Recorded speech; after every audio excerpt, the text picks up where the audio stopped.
আকাশ ছোঁয়া সোনার দাম বাড়বে 1,00,000-এর কাছাকাছি। সোনার দাম বৃদ্ধি থামার কোনো লক্ষণ দেখা যাচ্ছে না। সোনার দাম 50 দিনে 10,000-এর কাছাকাছি বৃদ্ধি পেয়েছে।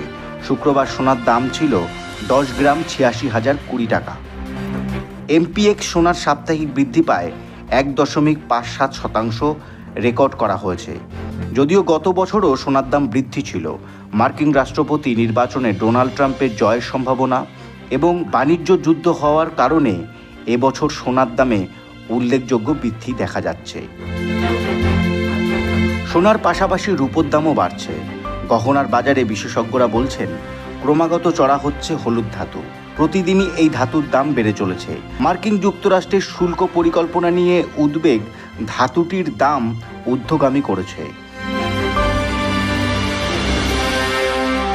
চলতি সপ্তাহ নিয়ে টানা 8ম সপ্তাহে বৃদ্ধির দিকে রয়েছে সোনার দাম। আগামী দিনে মুদ্রাস্ফীতি বাড়লে হলুদ ধাতুর মূল্য ঊর্ধ্বগামী হওয়ার সম্ভাবনা রয়েছে। সেক্ষেত্রে 1,00,000-কেও ছুঁয়ে যেতে পারে সম্ভাবনার কথা বলছেন বিশেষজ্ঞরা। এই খবরন।